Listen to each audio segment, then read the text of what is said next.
What is Bretton Woods and why is it important? 1971 was a year to remember. The year was marked by significant events that changed the world, such as 1. The return of the Apollo 14, the first crewed mission to land in the lunar highlands. 2. Imagine by John Lennon was released. 3. The Nasdaq Stock Exchange was founded.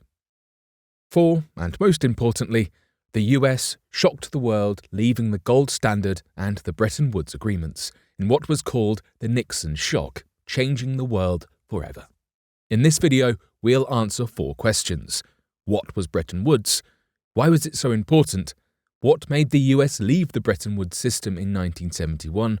And how did Bretton Woods cement the US dollar as the world reserve currency? To answer the first question, we must know what the gold standard is. The gold standard is a monetary system where a country's currency has a value directly linked to gold. With the gold standard, countries agreed to convert paper money into a fixed amount of gold. In practice, the central bank agrees to buy and sell gold to anyone at a fixed price. This means that a country cannot print more money without having more gold first. Secondly, we need to search for our history book and make a stop at the end of World War II, when the Bretton Woods Agreement took place, and we need to know some details to understand this agreement. 1. Before the US entered World War II, they served as a supplier of weapons and other goods to the Allies, who paid them in gold. This caused the US to become the owner of most of the gold in the world by the end of the war. This made a return to the gold standard impossible for many countries, who had spent all their gold reserves buying American weapons.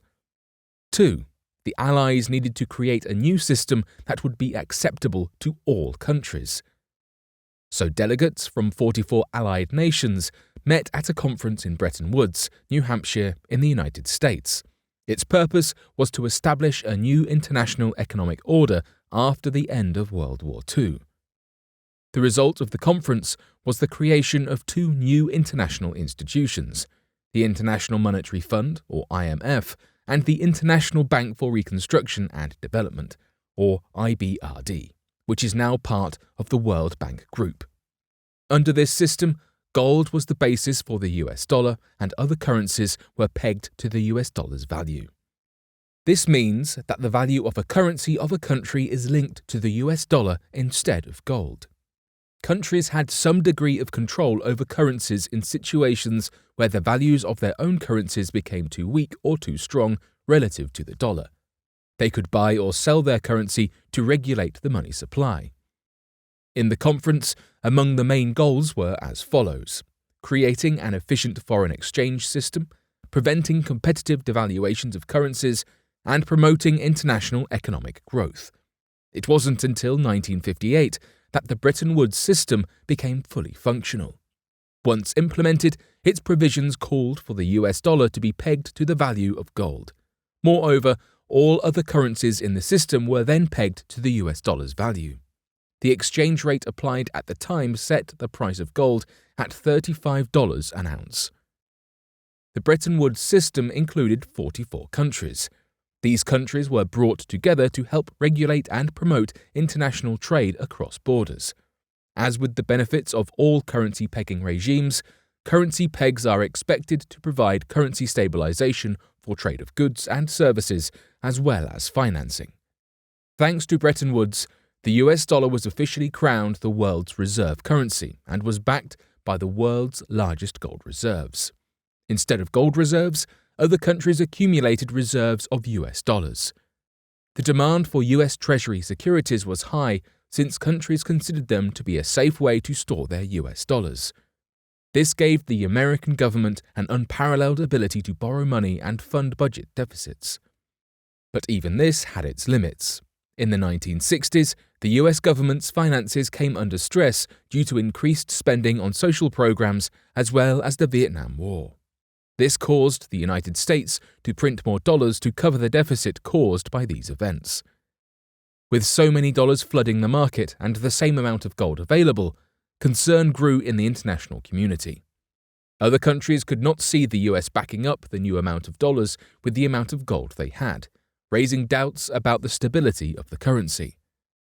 The demand for gold was so high that the United States President, Richard Nixon, was forced to take action. His following plan was called the Nixon Shock. President Nixon was concerned that the US gold supply was no longer adequate to cover the number of dollars in circulation, so he devalued the value of the US dollar relative to gold. After a run on the gold reserves, he declared a temporary suspension of the dollar's convertibility into gold to keep the Bretton Woods system alive. But his actions were not received well. Nations around the world considered this as a unilateral act, so they decided on a new exchange rate, centered around a devalued dollar. This system was called the Smithsonian Agreement, where the United States agreed to devalue the dollar against gold by approximately 8.5% to $38 per ounce. Other countries offered to revalue their currencies relative to the dollar. The net effect was roughly a 10.7% average devaluation of the dollar against the other key currencies. In a few words, the Smithsonian Agreement was looking to a way to prevent the fall of the Bretton Woods system.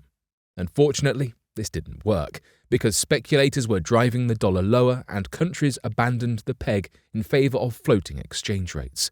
This ultimately caused the Bretton Woods system to completely collapse in 1973, leading to a sudden devaluation of the US dollar.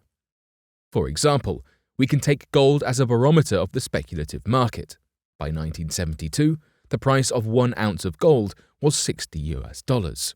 Just 1 year later, in 1973, that same ounce would cost you $90. After a month, nearly all major countries depegged their currency from the US dollar, marking the end of Bretton Woods. Countries were then free to choose any exchange arrangement for their currency, except pegging its value to the price of gold. They could, for example, link its value to another country's currency, or several currencies, or simply let market forces determine its value. The Bretton Woods Agreement remains a significant event in world financial history.